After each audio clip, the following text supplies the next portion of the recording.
K-Cube Holdings merupakan perusahaan swasta yang dimiliki oleh pendiri kakao Kim Bum-so dengan kantor yang terletak di lantai 15 sebuah gedung di Seoul. Perusahaan tersebut memiliki 11% ekuitas dalam kakao, sehingga secara efektif merupakan perusahaan pemimpin grup kakao. Komisi Perdagangan Adil melakukan penyelidikan terhadap perusahaan tersebut pada pekan lalu. Pada saat perusahaan tersebut didirikan tahun 2007 lalu, K-Cube Holdings bergerak di bidang jasa konsultasi manajemen, namun jenis bisnis mereka berubah menjadi bisnis keuangan pada tahun lalu.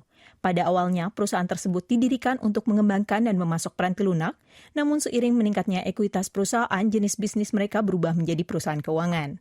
Ketua K-Cube Holdings, Kim Tak-heung, mengatakan kepentingan terkait suku bunga atau dividen tidak termasuk di dalam pendapatan operasional perusahaan, sehingga jumlah penjualan yang tercatat sangatlah kecil.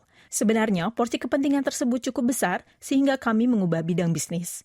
Sehingga akhirnya perusahaan keuangan K-Cube Holdings memimpin perusahaan non-keuangan kakao.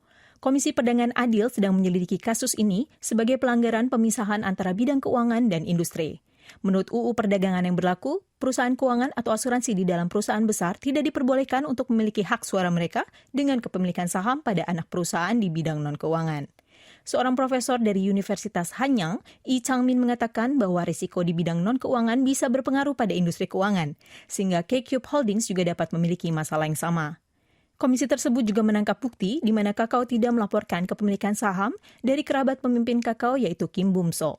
Komisi Perdagangan Adil berencana untuk menetapkan pemberian sanksi terhadap kakao dan K-Cube Holdings pada akhir tahun ini ketika investigasi selesai dilakukan.